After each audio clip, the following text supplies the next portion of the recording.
Welcome back to the 2021 College Championship. It's time to get excited if you weren't already, because we got CC's Cougars taking on the reigning champions in Maryville. And I know that Raz is smiling. He had to take off his Toronto jersey, though. Sad day. Yeah, it was a bit unfortunate, a bit depressed, but it's okay. You know, we even have the Hollywood bar over there. He was a great sport on the desk after his insane game, so an insane performance on his thresh. So you got to be happy about that. Yeah, what a wonderful guy to have on the broadcast there, and got some insight from him too going into this next matchup, being that he has been a part of these teams before. So let's ourselves dive into this a bit deeper. Raz, tell me something about how Maryville got here. They're the king of collegiate. Everyone, when it comes to CLOL, you just expect Maryville to come out winning. Their first place in the Northern Conference. And a lot of their gameplay comes through, surprisingly enough, Chippies. Chippies is insane. And Auto Orange. And, one thing to make note of course, is in their previous game, Wolfie has been playing quite a bit. He's a great mage player.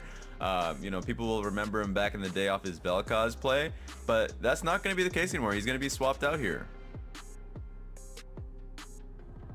Yeah, I mean, that's one of the things that we touched on in that first series, how there have been players that have been around but swapped to multiple roles. And TJ, I mean, the Odd Orange is definitely somebody that will be familiar to those that have been tracking the collegiate scene.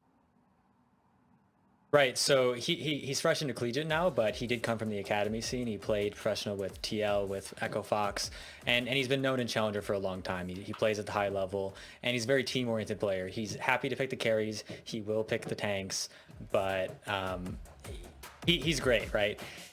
His team will follow him around as he goes to play, and he is known for his Lee Sin and Elise. So I'm wondering if Maryville will pick that Lee Sin early on and flex it across their three roles. We know Spyrax as a carry type player, so I'm sure he can operate it. Same with Chippies. I'm sure he can play it as well. Yeah, our Orange is just solid. He streams frequently as well.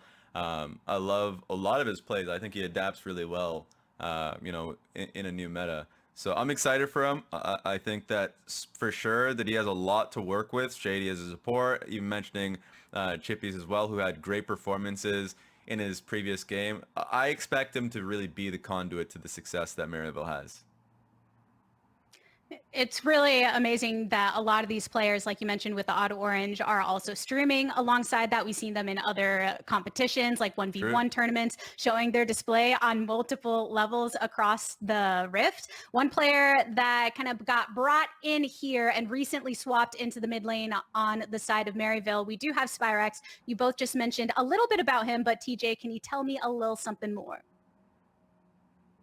Yeah, so we know that he loves to play the carry champion, stuff like Jace, stuff like Aurelia, Kali, all of those things. So I'm hopeful that he will show a good performance today. I think the mid lane matchup is going to be super critical because on the side of Columbia, their mid laner is also very good. So whatever support and jungle duo will influence mid more, Spyrax will take over if that does not happen, and it'll be interesting to see who plays for that mid lane. Yeah, it's interesting to me when you see changes like these. Spyrax has played for this team before, but in general, when you have a set in stone team system, especially around a veteran like Wolfie, making the change does mean that you have to change up how you communicate within the game. And also, like you said, like it's a completely different playstyle now that you're seeing from the mid lane. So you have to just change up how you view your playstyle is. Like, how do you think you're going to win the game? And do you play through mid lane? Or like we saw in the previous replays, like if Chippies is playing as good as he is, like, do you play through top lane instead? It's a big decision ultimately, and I think the Auto Orange, the person who's going to ultimately be the one starting these plays, I want to see where he passed to and what the ultimate goal is. Yeah, and as we mentioned, I mean, Maryville, they are the reigning champions from 2019. We've seen a lot of the players go on. They're current LCS players that came directly from this program. On the opposite side, they are facing off against Columbia College's Cougars, rather, who haven't quite gotten to that title position just yet. TJ, what do we know about their play style that earned them a spot in this top 8?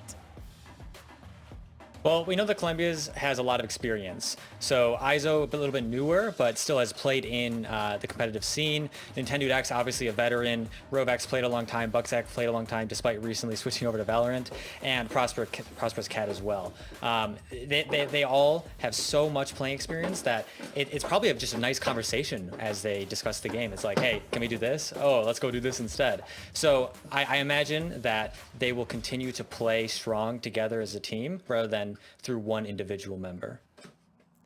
Yeah, 100%. You know, talking about that experience, you know, you even start with the fact that Nintendo, like you mentioned, like having such. If we talk about North American League of Legends, a lot of the time Nintendo is the start of that conversation, like because of how much experience he does have, and like even just going into like how they play the game. You talk about how easy it must be to like have that conversation. It feels like they already have a set built-in style, with Izo being like such a damn good, you know, weak side player. You can play. I know he's a Maokai type, but he's been branching out into a lot of champions. Last one I saw him was on Scion, so like he can still play multiple champs in that position. Yeah, it's so funny because so far we've just talked a lot about, you know, the carry positions, and luckily we did get to hear some from Hollywood in the more supportive positions. And as Raz, you just mentioned that Izo here taking a different approach, even his favorite champion being Maokai. Like, I feel like we don't really see that very often. Yeah, here's the thing. People call him a Maokai one trick. He's even put this specifically on his note to put it here that his champion is Maokai, but do not be tricked. He's playing other champions and he's adept at it too. So I just wanted to make that be clear. I like even in the footage we were rolling earlier, Ornn, Scion, all these things. I'm sure he could play carries, but it's something that he's rapidly developed on. Right, and I know that he's willing to put in the work personally. Like, he will go and just practice matchups. He'll go try to come up with new stuff. We've seen a rise of Zach Solane. I wonder if he's already practiced that one. Like, he is very proactive in things and not unwilling to go off meta. So it'll be exciting to see, does he pull out anything against chippies, or does he just tend to stick standard? And when you've got Izo willing to take that bullet in the top lane and go on the tankier picks, Raz, it really opens things up for Rovex here in the mid lane. Yes, it does. I know we already saw Gwen earlier on, and for fans of League of Legends, competitive League of Legends at that, look no further than Rovex. Viego is a champion he's played quite a bit. He's damn good on, so like watch out for that, especially expect a ban. But Kiana, Lucian, Akali, like skill expression type champions that I expect Nintendo to be playing through Rovex here. So it makes it easier now for this team that like you don't necessarily need to put that attention towards the top side. Izo will do his job. He's consistent at that. But Rovex is the person that if you put in the gold, he will deliver. It is listed here. He also does play the Twisted Fate. That is one of his signature champions. And that champion throws a huge mess onto the side lanes. We know that Maryville loves to fight, and we know that CC has really good team communication. So a pick like Maryville, or a pick like Twisted Fate, can definitely throw a game their way. Mm-hmm. And that's kind of what you're looking for, right? That single pick that's going to be able to kind of throw things off the kilter. And maybe the University of Toronto fans at the start of the day got a little thrown off there. I'm going to ask y'all one more time, get your predictions locked in before we go to it. I put TJ on the spot first time, last time. So Raz, who do you have here? CC Cougars, or is it Maryville? Look, I ain't afraid of being wrong. I put down University of Toronto last time, and that was a crushing defeat. I'm going to say Maryville. I'm going straight to Maryville. I'm sorry. Like, Maryville is too strong. If I go against them, it's just stupid at this point. How dare I'm gonna have to second it. Reigning champions. Yeah, exactly. I'm gonna have to second it for that reason. Maryville has been practicing in the proving ground circuit together. They're playing very consistently, and I think that just being the reigning champions, you have to vote for them. If they lose, it'll be a very big upset, and it'll be something to talk about for quite a long time. All right, as much as I love Maryville, I'm going to put my heart on the side of CC Cougars just to make sure, you know, my best friend's getting her PhD over there. I got to vie for that side. But predictions are locked in here on the desk. It's time to get into the game. Pastry and Crumbs are standing on by for our final series of the day. Thank you very much, Tigers, Raz, and TJ. Boy, oh boy, Crumbs will be in for a treat here as we have the defending champions, now in the house, going up against Columbia College Cougars. Maryville back at it again, Crumbs. Defending from 2019, as a reminder, there was no 2020 college season, unfortunately, due to the events of the world that are in fact still in some ways going on. But now we have Collegiate back in action here in 2021, and Maryville are looking to retain that title that they still have. Yeah, Maryville has been a powerhouse when it comes to Collegiate League of Legends. And frankly, one of the stories for me doesn't necessarily involve Maryville, but rather the opposing jungler, Nintendo X. Oh, this boy. is a memory lane throwback. This man was actually one game away from winning the first ever LCS season. He's played even before that. Oh, he was has with been GGU? around for so long. That's right. It was with GGU with, Coast, pardon, or yes, Good Game University. So Yeah, actually. GGU. He started collegiate, ended up collegiate. He's been loving the collegiate scene the whole time. I mean, yeah, Nintendo's been around for a while, Crumbs, older than us, perhaps there, as far as League of Legends experience goes, which is very impressive, but the draft is underway. Nintendo will have to do battle with Odd Orange, also someone with a ton of experience in professional League of Legends in pretty much all echelons of play. Nocturne, Renekton, and Kai Solution, though, are going to be the first 4 bans out of the gate, and we'll see what else happens here, because we saw so many of those kind of strong AP junglers banned out. Not going to be the case here. I'm guessing they're going to be much happier to trade those back and forth instead, as Tristana going to be the last ban here for the Columbia Cougars. The solo lane marksmen have been removed. The Lucian, the Tristana taken away, so no shenanigans of that sort. But the junglers, like you say, not just Nintendo, but Odd Orange, who has been teetering between amateur, collegiate, professional, someone who's really dedicated to League of Legends, and I think it's dedicated to Lee Sin as well, right? That's the champion he's made his namesake on. It's a really popular champion. Here on red side, you could play it in the jungle. You could actually play it in the jungle. You could put it in the solo lane, flex it that way, and you're not going to be able to power clear as quickly as the Morganas. Not the Udyr, since he'll be banned, but you can find those ganks and utilize it again, it for Crumbs. seconds. Oh, okay, here we go. First pick All win. right. Maybe Glenn is better than we perhaps thought. Of course, allowed on this patch alongside Viego. Viego is enabled, by the way. I'm not sure how good he is, but Viego is a champion you are legally allowed to pick, which has not been the case for a long time in a competitive league. But Gwen, already 1 win today. Going to feel pretty good here. Wherever she goes, could be anywhere in the top 3 positions on the map, but going to be Varus Thresh here. Nice and easy for Maryville. Very potent bot lane 2v2 here. The Varus was banned in the last series, so we didn't get to see him there. Still very highly prioritized. And at the very least, I love the fact that you're keeping Gwen at bay. You can kill her from a range with these 2 champions. Now, you got to keep in mind, though, her mist, her little shroud will be devastating if it actually gets to stop a Chains of Corruption out of Evan RL. So Varus and Gwen interaction has to be really present so that you can actually execute on this pick. But already we have a great way to allow Gwen to get into the fight on the side of Columbia. The Morgana in the jungle, the Nautilus to set up the engage. This is looking like a really powerful composition that even the Thresh Lantern won't be able to veil out the likes of Varus out of. Yeah, Nautilus not always the biggest fan of Thresh in particular, because you can kind of get harassed, but still a very good champion. I think one of the premium engage supports that we've seen from a recent League of Legends event. Still clearly good despite some changes across the board, now on 11.10. Akali, though, going to be locked in here. I was going to say, I wonder if Odd Orange was just going to snap off the Rumble here to not potentially lose it here in Phase 2.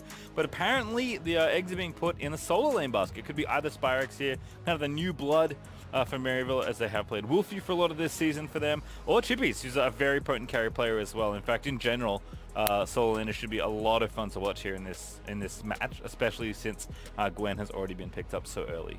So I think this is Akali into Gwen specifically. It's gonna likely be Gwen mid. We just saw it. I think it's safe to say that she performs better in that lane. Not the greatest at escaping, but with the short lane of mid lane, really difficult to gank. I played this matchup yesterday, the Akali versus Gwen. I'm not a Gwen player. I'm not an Akali player, but I can tell you that the Q range of Akali is just a little bit longer than the Zizzer range of Gwen. So that makes it really difficult for you to actually trade against her. So I think that Akali can have a good time here, and this is why she was chosen specifically to deal with whatever Rovex wants to do with her. All right, well, I guess AP in the mid lane means AD in the jungle. It is Olaf, locked in almost instantly for Odd Orange, which is a bold move against someone as practiced on the Viking as Nintendo'd. But of course, it could be Morgana somewhere else, which is perhaps a suspicion Maryville were working under. Set, Ezreal, Gnar, and Lee Sin are the full bans here in Phase 2. And Volibear gonna be going somewhere. Could be jungle, could be top lane. Certainly feels like top lane given what we've seen already, but certainly is some flexibility there as well. I was skeptical when you said Morgana elsewhere, but now that I see the Volibear, you could flex them, right? You could legitimately flex them, but this only makes Olaf have a nicer time. You pick it, it's good against Morgana, it's good against the Nautilus, but it isn't really that effective against the likes of Morgana. The idea is that you can shred off her binding and then just run at her, potentially kill her, but if she black shields your axe, you're not slowing her down. So it's a lot harder to actually get kill pressure onto her than you would otherwise imagine. So I think this Olaf matchup is much more about the team fights, much more about protecting yourself against the Morgana, and also, as always, prioritizing those objectives. All right, last pick is Gangplank for Chippies. So Chippies, ever the carry player, is going to be going up against this Volibear here. Should have a field day as far as the matchup goes. Volibear, like, pretty consistent, pretty safe, but not, you know, particularly flashy laner, much more about, you know, diving with the ulti, and then more team playing, just being kind of a good frontliner to set up your Gwen, or I guess your Jhin in this case, which is kind of interesting. Well, much more poke from the AD on either side, so we'll see how that little battle works out in the 2v2. There is in general a ton of experience across the board between these two teams. You already mentioned Nintendo, you know, one of the like longest League of Legends careers of any player still playing, still here in Collegiate, and looking pretty good here, making the top 8 in the College Championship. Maryville, no slouch. Spyrex is like the only unknown player for Maryville, and he's also had some experience as well in amateur, I believe. So the experience levels are pretty high for this one, and for the defending champions in Maryville, it makes sense. They want themselves a good team. They have got a good team. We'll see if Columbia Cougars can start the upset here in Game 1.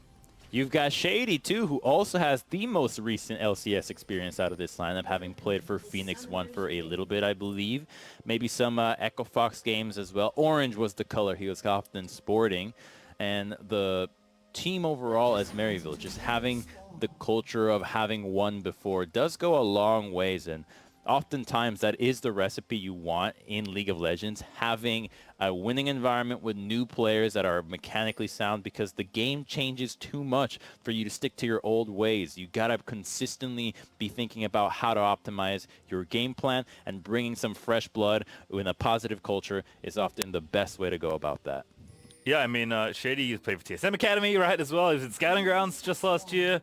Odd Orange, also a very, like, back and forth career, playing for a lot of different academy teams as well. Evan RL, I think he's played in like international leagues as well. I think he's played in the LLA, if my memory is serving correctly. So there's a ton of experience here, and that's nothing to say of Azo, who's going to have to flash away from Odd Orange, and the incoming axes is Chippies and Olaf. Going to go ahead and get the invade happening on the blue buff, and Spyrex coming in as well, so really committing to this early take of the buff here. It's the classic Olaf level 1. Being able to use your axis against melee champions, slow them down. The chain slows with your also acceleration with the slows is a great way to actually go for an invade, especially when you have that Gangplank behind you. But this is like gonna sting. Cat2 already eating so much damage. Shady and Evan RL just peppering poor Nautilus there with arrows. I mean, just level 1 here, more than enough for Varus to get the poke happening, and that's gonna force the 2v2 pretty far back for Columbia. It's the double AoE, the attack speed from Varus' passive, as well as the lethal tempo, making him much more dangerous. It's not going to be the poke Varus, it's actually going to be full auto attack. So we're going to have to see how he actually plays it. There's plenty of tanks, so he'll be pretty viable against this. Spyrex already winning the first little trade here in mid lane. There's a Dark Seal refillable versus Corrupting, so going to be plenty of sustain here between the two. Also of note, Spyrex, TP Ignite, no flash. This is actually pretty common on Akali. I've seen it top lane, on top lane Akali's, as recently as I think Evi at MSI, but definitely something we've seen before in Spyrex. Taking the same principle here of all of Akali's, kind of slippiness and mobility in order to get out of having to take flash, and taking extra combat power on top of the additional global pressure of the teleport.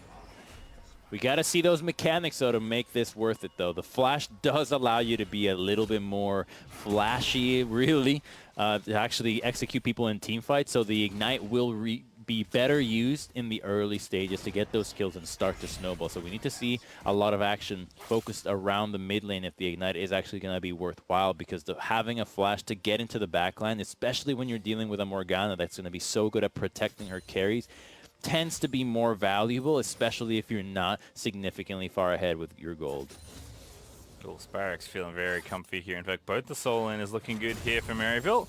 And to be expected, they're both very competent players. Chippy's kind of the play we haven't talked about yet, but perhaps has like the most storied history of them all here. I mean, Nintendo's definitely got the longer career, but Chippy's, might recognize him as a former OPL player. Has been to MSI twice, been to Worlds once, most notably on Direwolves, and now here in Collegiate. We've seen a lot of Oceanic players this year come to NA and compete at various levels, whether it's LCS Academy. So Chippy's like kind of doing the same thing, but finding himself in a collegiate team, which is pretty cool.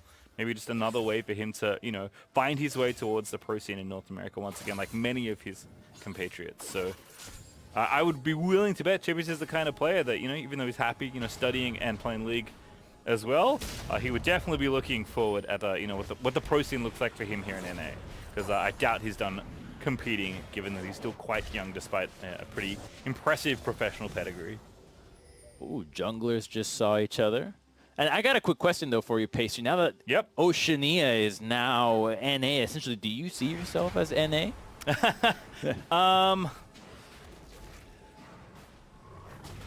I don't think it matters what I see, because government does not see the same way. Oh. I'm on the path to citizenship. I'll potentially be a dual citizen one day. But not yet. Although I'm very happy where I am now. Thank you. Classic for government. Me into your country and your leagues, because real fun here on Collegiate right now. Shady looking for that Q. Split the difference on 2 targets. Didn't hit either. But Evan RL's returning back. Actually hasn't gone back yet. Maybe he was just chilling out. Perhaps warding. Can't see a warder. Not sure what he was up to, but wasn't in lane. So Shady was potentially vulnerable for a second, as Cat2 and Buckzak have fought their way back in the 2v2. Things are all pretty relaxed, although 500 gold? Yeah, about 500-600 gold up. Just in farm, I'm guessing that's Gangplank. Doing a little bit of cheating there with the passive. Always gets a bit more gold than you might expect. And also Chippers is up about 2 ways, which is pretty nice. Gangplank and the Olaf. I think it was that early invade, since the Morgana was not able to go capitalize and take the blue buff in response. Although Gangplank, I think it's mostly the CS lead and not entirely his gold just yet, because it does take him quite a while to start ramping up the passive gold income, since you're going to be using that parlay mostly to harass early on, but that still results in a CS lead just because he's such a strong laner against these melee picks. Spyrax a little low on energy now. Good hook there from Shade. Oh, goodness, goes all the way in. Finds the playstyle as well. Lantern looking good. Odd Orange going to take it, but no follow-up to really be had. Evan RL with the Q, lines it up, just kind of yeets it off into the distance there, hitting the banner, actually. It was right there on the bottom lane, but still a good attempt there. Very low commitment there for Maryville in the bottom lane, but could have been a maximal reward. There is now the follow-up CC is happening. Odd Orange is low, flashing out of there as he has been ignited. But going to be A-OK there. Just a couple health left. In fact, the Honeyfruit's there to help him out as well. So going to be even fit enough to continue jungling as he takes down the Scuttle Crab. But early attention here to that bottom side as First Blood is still available. Very close there to almost taking down on Orange. But he's now level 6, though, so he can feel even confident to go into these plays despite not having the flash. So he can still go around, getting some vision. Knows his bottom lane has some priority in the bot side. And he's thinking about starting that dragon. I believe he's already axed it and waiting for it to aggro a little bit closer to him. We'll take advantage of the fact that Morgana will be pathing to the top side, since they have that timer on the blue buff, knows where she started, and will be securing that first dragon for Maryville. Yeah, current wave looks potentially a bit scary for Chippies, although it is now pushing towards him, so he's going to feel very comfy. Volibear running straight at him, but he just runs out of there and continues to throw parlays into the back of the Volibear's head, as Odd Orange is going to go ahead and take out this dragon. Spyrax also did ulti in the mid lane, I noticed earlier, but didn't do too much damage by the looks of things. But again, not really like needing to use the ulti for anything else. See this a lot in control mage matchups, actually, where just kind of use your shockwave to poke him because nothing else to do. A little different in these kind of more fightery / assassin matchups, but still just fine there. As a good flash from Chippy is going to have to be used, as Nintendo was picture perfect with that Dark Binding. You gotta respect it. Even though Volibear is low, he can still jump on you, disable that turret, and you're gonna get dove anyways. Despite Orange potentially being available, Nintendo could always flash in, chain it with the ultimate, and the split time that it takes those oranges to go down. And with a wave crashing, it would have been a lot of gold missing if he had not used that ultimate. But now the Rift Herald has spawned. The action begins around it. Oh, that's such a good little pick. Shady's going to find a very nice presence, and the Q's going to land. Hits him despite the ulti over the wall, and First Blood is looking juicy, but the blast cone this time, it almost killed Azo, but this time it's going to save him. Ooh, that was so close. Shady was not able to actually lantern Odd Orange in because he used it already. That would have been a kill for sure. But you get the flash out of Volibear, you get the ultimate, Gangplank gets some pressure relieved, and now the jungler gets to go back safely. And you're also going to get the teleport out of the Volibear. Gangplank could save his if he wants. He's not needing to use it. This could open up pressure for Maryville and the bot side, knowing that the Gangplank can help. Chippies is so... I mean, this is like the dream start for GP, right? As a hold that thought mid lane action as Shady roams in, but you know, Sheen already, and I was like, oh, here's a Sheen, like he's going back. He can't have that much more, but I guess you take the reset because your opponent's forced to TP. No, he had cooldown boots just fully ready to go on top of that. So this Gangplank is going to be such a thorn in the side for the Columbia Cougars top lane. And Maryville already being very active here as Odd Orange and Shady both roaming around. Cat 2, they're going to find a grab, and Ragnarok is going to be forced out as a result. The ulti going to follow Shady, though. Good target as Nintendo looking to line things up, has the ulti ready as well. Soul Shackle's not going to be committed. The Dark Binding also going to whiff as Shady does find the nice flash. But Bucksec was ready with the roots, so Maryville do have to burn a couple summoners to get out safely there. I like that patience out of Nintendo. He could have used his ultimate, but it was so obvious that Shady was looking to flash over the wall. He would have had to flash forward to chain that if he really wanted to, but there wouldn't have been any follow-up. But here's Varus and Thresh again. Yeah, here they go again. Robeck's going to be the target. No, instead they're going to pull back Cat 2, and that is First Blood for Shady. No Ignite needed. Just the last hit of the Scythe does take down the enemy support. Great roam there for the AD carry, just assisting the rest of the squad, and now they can go for the Herald as well. They're not going to miss anything for it, too. You can go back to the bot lane, cash that in, and because Gangplank is dominating so hard in the top lane, Volibear is not able to help whatsoever, and Morgana, without a team, is not the kind of jungler to poke away and contest these objectives. So let's take a look at the Fog of War gank. Nautilus has flash, perhaps thought that the Gwen Shroud would have saved him, but it was right on the edge, and she did not reposition for it. So gets hooked, gets killed, and now the objective advantage that could snowball this lead is in the hands of Maryville. Whichever lane they use this Herald on, it's going to be huge value because every lane is already pushing so much. Yeah, I mean, it's, you know, ahead in bottom lane by a bit, and equal in mid lane, but feeling pretty confident, and pretty far ahead in top lane there for Chippies right now, although Azo is playing catch-up as Chippies is currently absent from the wave. Nintendo will successfully steal the enemy blue, but as you said, that's a pretty small drop in the bucket given that Odd Orange already has that Rift Herald. Curious to see where it does get dropped here, but whoever gets it's going to be happy because 2.5 minutes to maximize your plate collection as well. As we may, in fact, we will, Crumbs. We'll have dueling Rift Makers here in the mid lane. You already said in our last series that, you know, this item's gotten a little bit of a bump. We might start seeing a few more Riftmaker champions. Well, Gwen, maybe one we didn't think of, but certainly one that utilizes it well. Kali already was pretty good, actually, with the item before it even got changed. So Kali may also be due for a comeback if she wasn't back already. I gotta respect the mid laners that are actually able to switch their playstyle so much, but Nintendo, okay, just gets it by, doesn't get hooked. But yeah, they have to play control mages, then they have to play Set and Nocturne, now they have to play Riftmaker champions. There has been quite a bit of variety being sprinkled into the mid lane pool in this next few patches, and I think that this is just the start of it. So it's going to get really interesting to see who actually can hone in on the best kind of champion pool, since MSI already showed us that the control mages are relevant but not entirely mandatory. You know what, Crumbs? It's about time. They play something other than Orianna. Is Evan RL going to get himself locked up there? Cat 2 finds Hulk on a Shady. It's 4v2 right now. Good ulti, though, out of the Varus. But the Gwen here is just blocking everything else up, and Roback's going to take down Shady. Great timing on that gank, too. The Dragon is up right now. Volibear is down as well.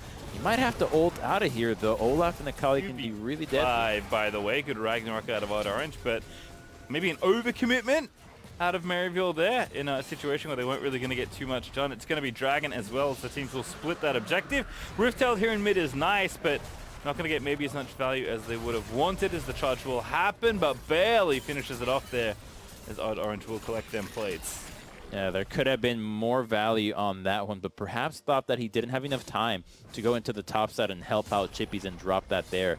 But that is just a good credit to Colombia for a good gank into the bottom lane, well timed with the objectives and the pressure that Maryville was going.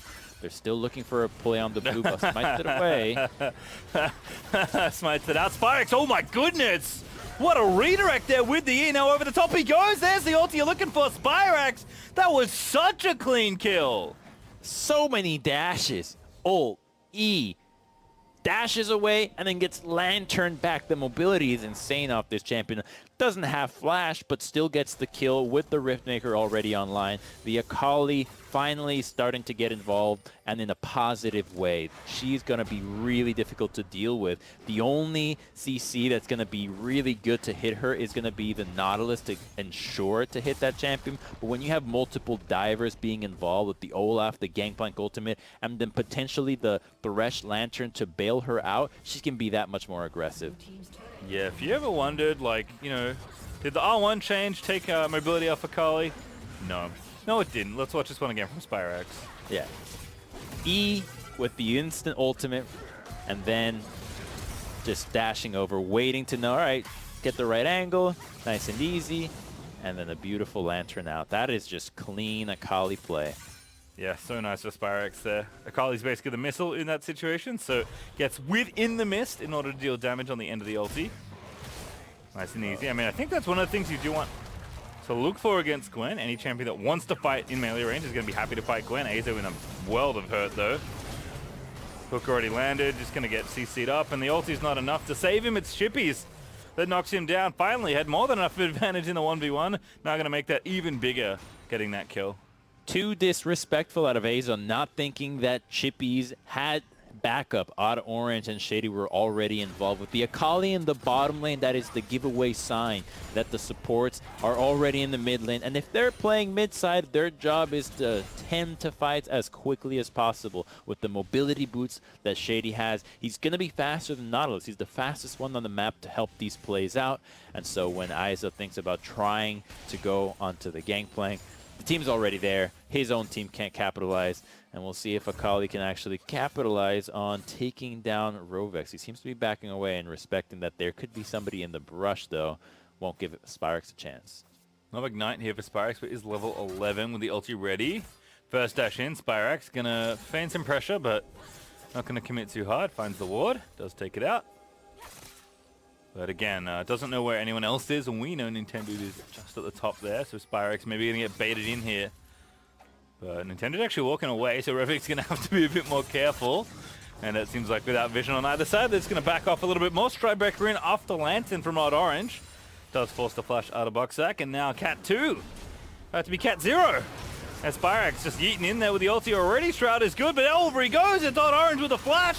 And there's Spyrex with the execution, and Jin looks like a sitting duck in that ulti, but the collapse is happening here. Odd Orange could be in trouble as Nintendo looks for the binding, but doesn't quite find it. Spyrex over the top with the E, gets himself out effortlessly as the rest of Maryville looking for the fight. The hook is so good as Odd Orange is going to take out Rovex, and that tower's dead, so they're going to keep chasing. Odd Orange still with the axes ready to go. It's Azo that's in trouble. Spyrex yeets on in there and gets that kill, and Maryville just explode.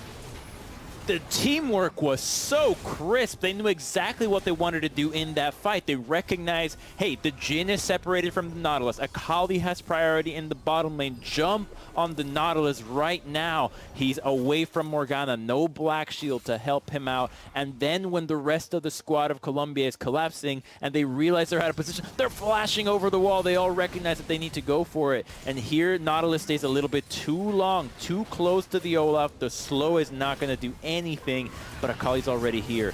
Gwen is TPing into the fight. She's a little bit close, but now she thought it was Maryville who were going to retreat. She thought that Maryville would go back into their base, but instead they committed further, and that splits Colombia even further away with a beautiful hook from Shady to back it up. He thought he had the minion wave to shield him, but just by a sliver did he get hit. And again, just continue to chase there. He's great there for Spyrex. Gets the kill mid-air as he throws the daggers out into the back of Volibear. And CC gonna land, but Ragnarok is popped, and goodness gracious, someone's getting played into the team. It's Azo now gonna have to get himself out of there with the ulti. Spyrex diving in. Chippy's gonna take out Katsu. Nintendo is gonna be left for dead as well. Soul Strikers is good, but does not latch as the damage is so good. Azo gonna die. It's absolute chaos. Rovex almost finishes off the job with a triple kill out of Bucksack, but at the end of the day, it's Spyrex and Chippy still alive as everyone on Columbia is dead. That was actually a really close fight. The Gwen did a lot of surprise damage on that engage. Jin didn't have ultimate. He got hooked and instantly popped. Didn't have an opportunity to actually DPS things down.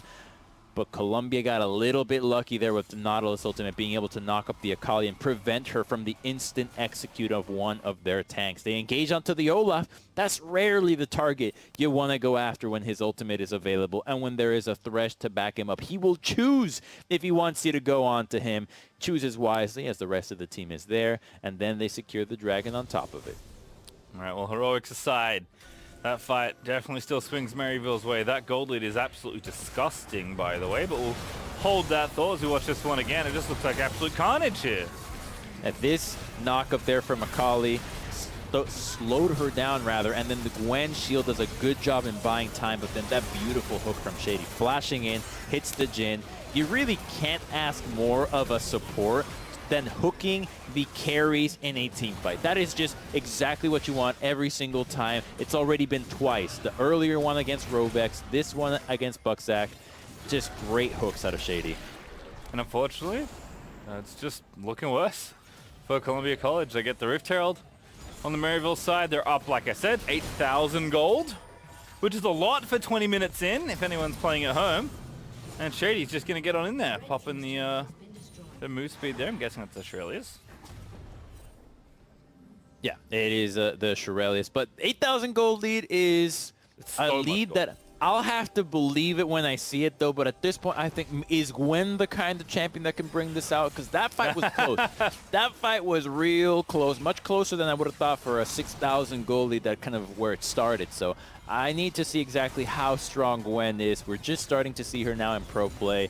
And maybe she is the kind of champion that can Hercules her way out of this kind of deficit. It's rough, but with a few items under her belt, with a Morgana Black Shield to back her up, and a lot of melee champions diving into you, maybe, just maybe, she's the one to do it.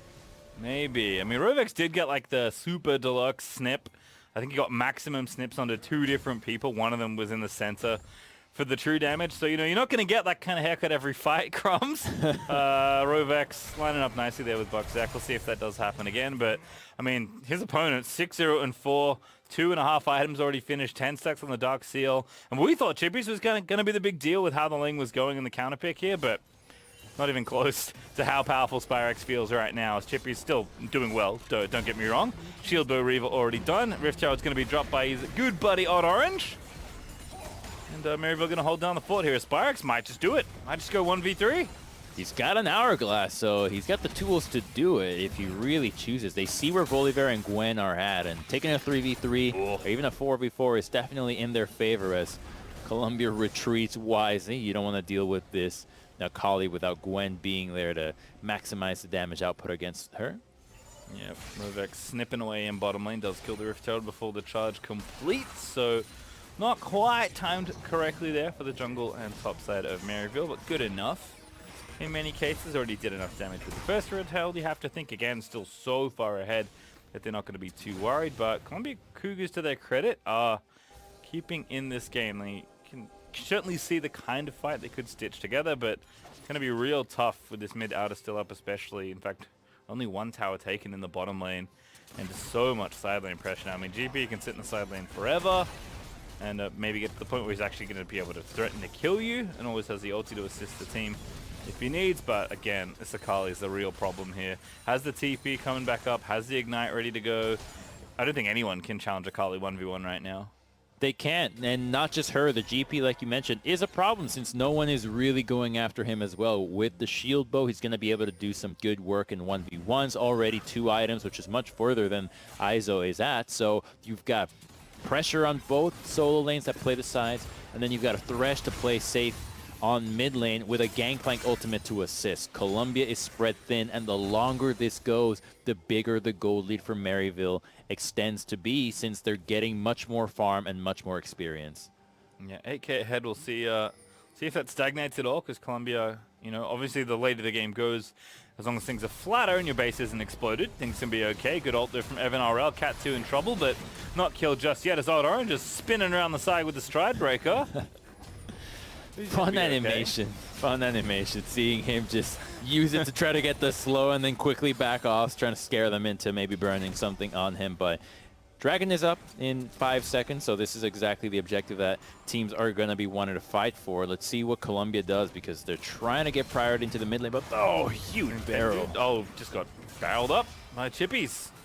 Some poke of their own between the Varus and the Gangplank, as Odd Orange is actually just like straight up bodyguarding that choke point. Evan RL going to start the Dragon. Spyrex going to not even lantern out, now going to take it. But it should be a very easy Dragon for Maryville. I don't think Odd Orange can, Nintendo can get even close to taking this one, and not even going to try for the steal here, as Maryville are going to put themselves on sole point. Very controlled here. Again, not throwing their lead away, not giving away the potential 1,000+ gold of bounties that Chippies and Spyrex currently hold. Instead, just doing things, you know, academically, taking the vision away, invading into the enemy jungle, supporting your side laner. And the Columbia College put a toe out of line, and this game's going to be over very quickly. It's what you would expect out of the reigning champions, being able to play methodically, thinking about, all right, let's make sure that if we're in a winning position, we don't give opportunities for Colombia to claw back into this game. Ooh, good miss, good miss. Yeah, real nice there.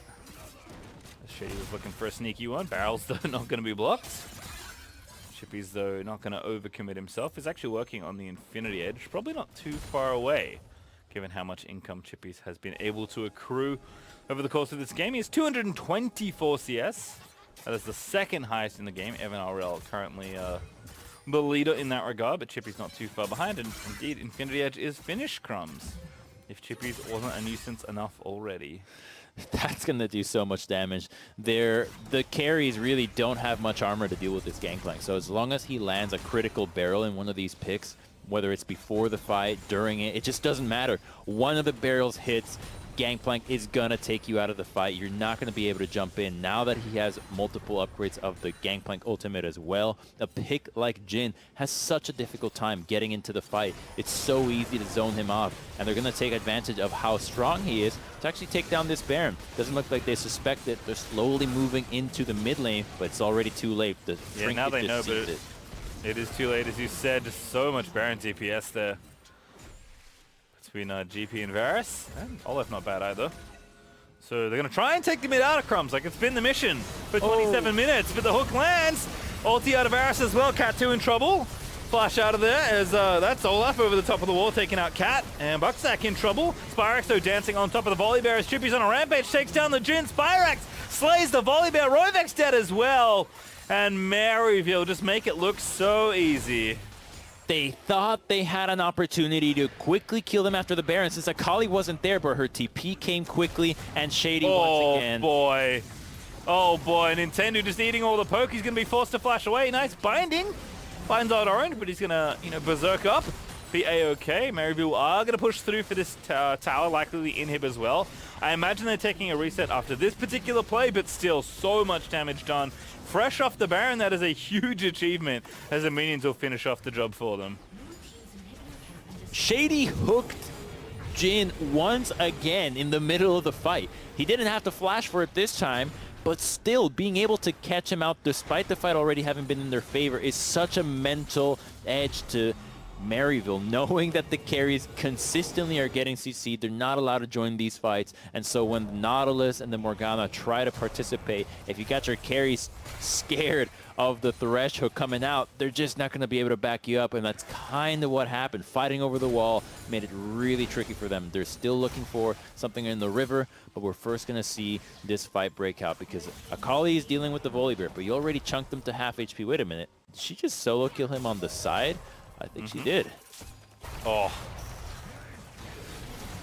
No, it just gets the ultimate. Interesting. Okay. So I'm watching Thresh. Let's see it. Yep, just nice and easy. Flash hook actually gets the Jhin. He was looking to execute auto orange as he walked away so low. It would have been a kill, would have been taking down the Baron. You still would have lost the inhibitor, but it would have slowed down Maryville. Oh, Cat has just been abused by the Maryville CC.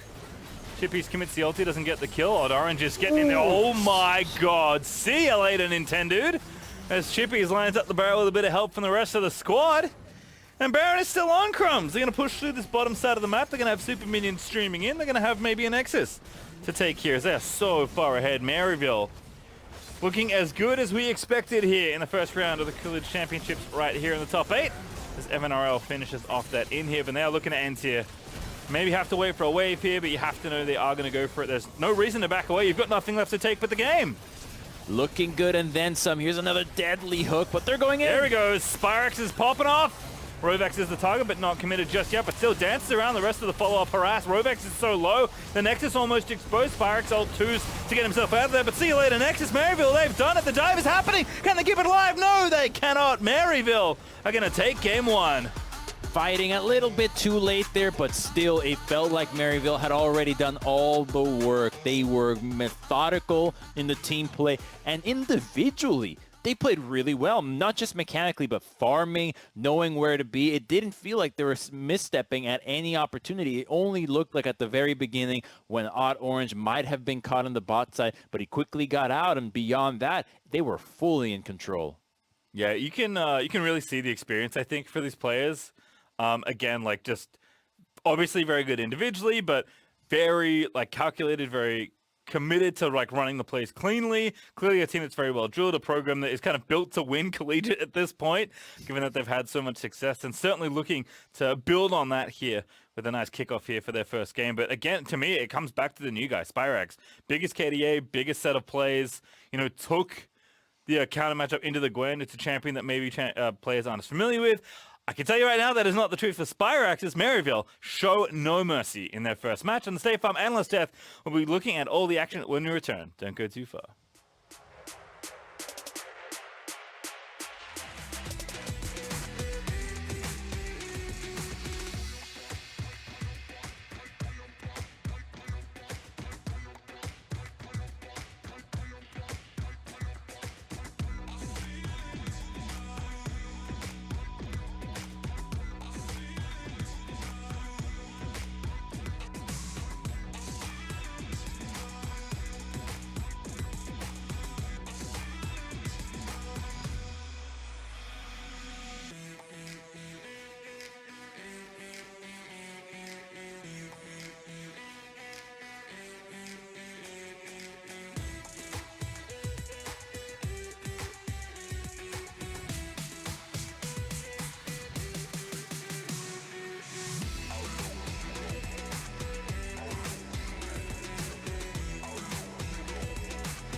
Welcome back to the 2021 College Championship. I can't believe it. We're already one game deep into our second series of the day, and not to the surprise of our analysts who had predicted a Maryville victory. That's exactly what we saw to kick off the series. And Raz, I know it's been a big talking point for us throughout the day. What picks are we going to see from Collegiate with so many people role swapping, new champions coming into the fold? And here we saw yet again another sweep up of the draft. Yeah, that's why I always love talking about, new champions interactions, because we've been exclusively really being able to see it in solo queue. So Gwen versus Akali. The Akali was picked into Gwen, and I understand the Akali pick for a few reasons. Like, we've seen it into Irelia, where, you can just pop down the shroud when she gets a stun on you. She really can't interact with you. And the same goes for Camille in some instances. You also have like a dash back. And in this case, like Gwen, a lot of the ways she wants to trade is based around her autos, and so she didn't get an opportunity to play and was getting pushed in as well. So at least from the mid lane aspect, Gwen had the mid laner to deal with. Also, the 2v2 was rough versus Olaf, and the whole comp I enjoy. I love myself a nice GP draft that is good for Kiteback, and I thought Maryville nailed it. Yeah, so on top of that, the Thresh pick has been showing up really big today in general, and I expect that to continue in the near future. Shady played an amazing game on the Thresh. He had so many good hooks, so many good rotations. Overall, this champion is just incredibly OP, especially if a team might not be as coordinated as other teams might be. So here we can see this Thresh highlight reel.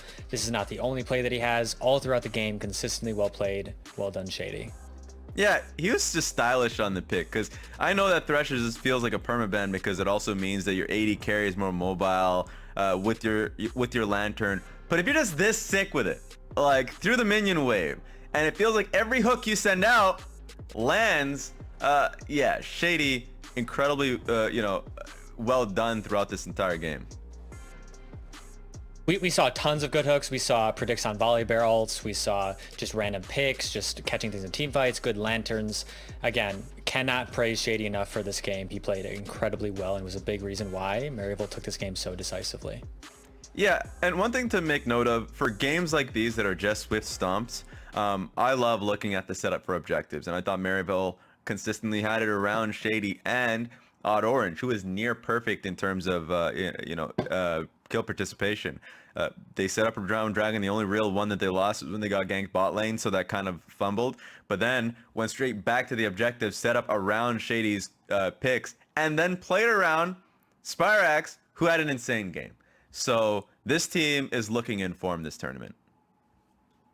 Yeah, it's such a great opportunity we've had today to kind of highlight these support players. Thresh always feels like one of those picks where supports truly get to flex what they are capable of in a team fight and just overall macro scenario. And seeing the way that went in with the Akali just worked out so well for the side of Maryville. And TJ, from the beginning to the end, Maryville really felt like they put that best foot forward, proving that they are the reigning champions for a reason.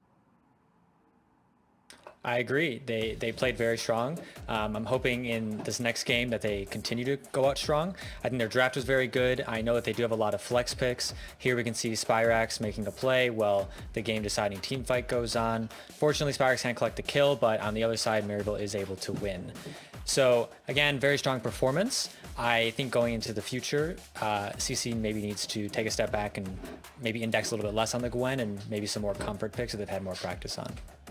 Yeah, that is a big piece, and also just the draft. I know throughout the games that we've had today, a lot of it has been kind of based around comfort picks, where in this game it felt like Maryville had answers throughout. I think they were really flexible within the draft. The GP as the answer, I think into Volibear was very difficult for Volleyball to deal with. And then in the team fight you were mentioning, the ultimate that is just playing great zone control in a really like confined space. There's not a real way to fight into the ulti and the barrels that he was setting up. So a great game overall from Chippies, who's a silent hero, but the loud ones and consistent ones were Shady, Odd Orange, and if you're Columbus, you need to be a lot more aggressive in the next game. Maybe a little more straightforward. I think there are too many things that Maryville were doing that I think takes too long of a time to kind of catch up to. So I expect these players to kind of make the draft easier through 2v2 mid. think we sang the praise of pretty much everyone except Evan RL, so it's important to kind of highlight that. Don't worry, the bottom laner also had a good game. It wasn't just the rest of his team. He played well as well. Great shout out there. I mean, a lot of the action coming from other members. Sometimes you can overlook the others that also contributed in those scenarios. We did hear from Raz, maybe some of the things he wanted to see from Columbia College going into this next game. We do have the information that CC have chosen red side, so they will be flipping that script that way. TJ, what are your thoughts on whether you think that CC should go a bit more aggressive as well to maybe try and stop Maryville from getting the leads that they were able to so subtly? I'm always a big fan of, if you're on the back foot, maybe your team that's the underdog, that you do something unique, something creative. Maybe that's a level 1 plan. Maybe it's a unique champion, just something to where you can give yourself a little bit of an edge. So whatever that looks like for their school, I agree. I assume it has to do with aggression because that's generally how you create leads. But I wouldn't say that it's completely off the table to maybe scale a little bit, as long as they pick the proper champions and stick to a good game plan. Yeah, and I think if you're a team that's going to be really focused on the matchup, where in this game I felt like it was difficult to deal with some of the matchups, the 2v2 mid is something I mentioned earlier. Having last pick on first phase is one way you can deal with it, and just ban for it, and going in the second phase, and also just having last pick in red side is always beneficial. So if they want to go have like a very straightforward composition, or at least a very straightforward winning part of the map, that could be your way about it. Yeah, maybe that counter pick confidence coming out of CC's side. I mean, in game number 1, Maryville turned a very subdued early game into an overall victory for themselves in a very convincing fashion. But that also means that they are currently on match point in this best of 3. One more opportunity for CC Cougars to try and push this the distance. When we return, we'll be bringing that action straight to your screen. You don't want to miss it. Find out who's going to be securing their spot in the semifinals in just a few moments. We'll see you on the other side. I didn't order a pizza. I know, but that Parker promo saved me so much from my insurance. I brought you a little something special. Parker, State Farm offers everyone surprisingly great rates. You're the man, man. And you want the real deal? Like a good neighbor, State Farm is there.